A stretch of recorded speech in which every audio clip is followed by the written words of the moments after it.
What's up guys, Houndish here. Today, of course, with Ash and Iron, Bungie have updated the Eververse store, and that means new items available for Silver and Bright Dust for the season. So for this video, we're going to jump in as always and break down the items that will be sold for both currencies so that you can essentially hold on to your Silver if you don't want to spend real cash, and instead spend Bright Dust when they become available. This comes at a time that Bungie have finally added some Taken armor to Destiny 2, but it does come from the Eververse store. I believe it is going to be a silver-only set, which is disappointing, although it will be available for Bright Dust at some point in the future. Probably not during this season though. There are definitely some feels about that in the community at the moment.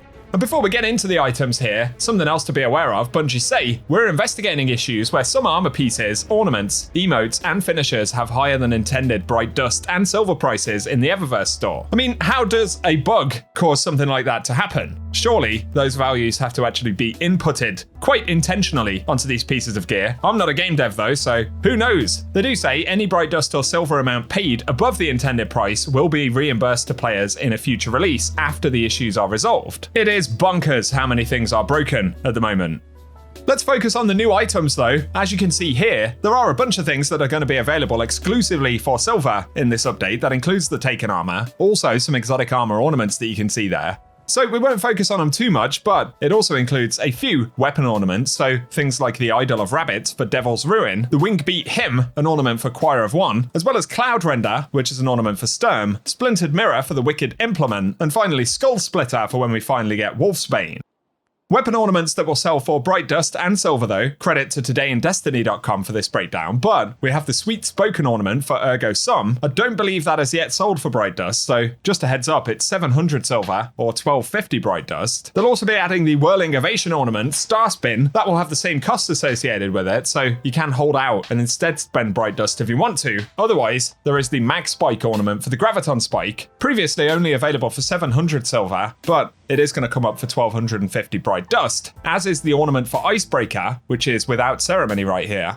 The sort of Tex Mechanica themed thing. Then, a new one for the Microcosm, the Bray Reductive, as well as Stave of Snow, which is an ornament for Aegis Scepter, the Alethanin ornament, Illuminant, and very finally, the Harpoon, which is a new one they've just added for Tractor Cannons. So, all of these will be available for both Silver and Bright Dust, although we no longer know the specific schedule that they'll actually be sold for Bright Dust at.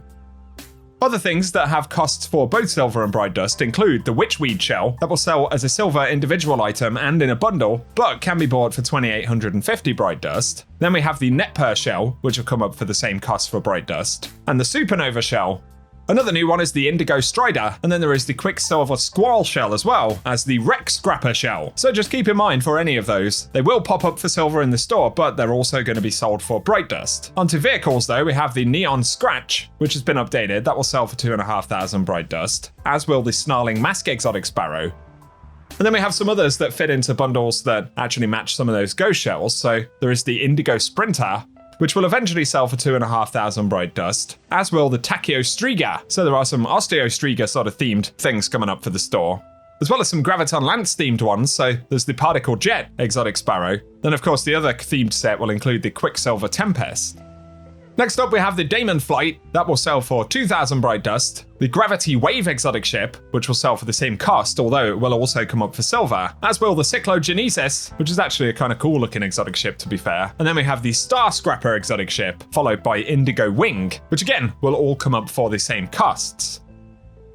Here we have a mix of shaders which have just been added or were previously featured in bundles, which are going to come up for Bright Dust, so just in case there are any you're looking out for, there'll be things like Rubelite. As always, these will cost 300 Bright Dust. There will also be the Petrified Opal, as well as the Chill Beats shader. I think that was in a bundle before Ash and Iron dropped. Then we have the Sakura, Solid State, as well as Roller Ink, which are all going to come up for 300 Bright Dust.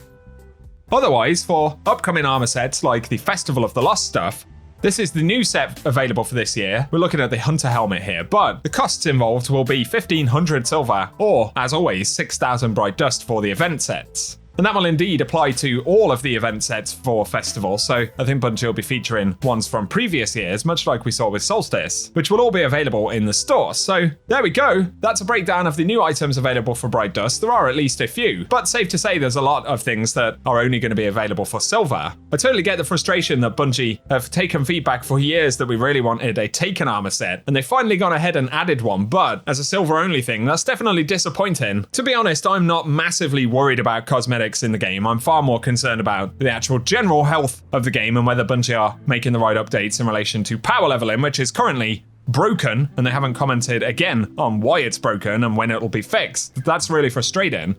I think most players expect that there are going to be things sold in the store, and that isn't necessarily a huge problem in itself, but in relation to the Taken armor, we've been asking for so long to get them as an activity reward, and it would have been something really cool to have back in episode Heresy, for example. But instead, they've gone this route where it'll be sold in the store and not a gameplay reward.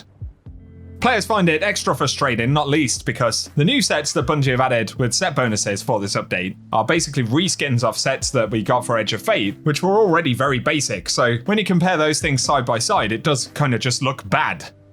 I think the inflated costs for armor also are affecting things like that new Taken set, and even the Taken shader, which I think was quite expensive from the bundle. I'll be honest, I haven't looked because I very rarely ever buy cosmetic things in the game. Otherwise, yeah, separately, in relation to actual gameplay stuff, I'll keep you posted when Bungie finally give us an update regarding the power leveling issues right now. Basically, all portal activities appear to be dropping gear at a lower power than intended. That's what Bungie's wording is. This is probably a result of Bungie making so many different adjustments to power leveling gear, and also making adjustments for future patches, and then actually reverting some of those changes before the patches go live. Obviously, Bungie have got themselves into a little bit of a technical mess here. And while we never really expected Ash and Iron to be a huge update or to have the most groundbreaking new content, the fundamentals of the game actually working correctly was kind of the bare minimum, and considering that power leveling was probably the single biggest concern in the player base, it's a massive fumble that the game has launched in this kind of state, to be honest. So I know I'm ranting now, this has got nothing to do with Eververse, but it's something I've been wanting to touch on. My intention was to actually make a video today about how power leveling had hopefully improved, but I can't do that because currently it's broken. Bungie, if you're going to fix it, just buff everything while you're at it. At this point, throwing a lifeline to players is like throwing a lifeline to yourself. My goodness.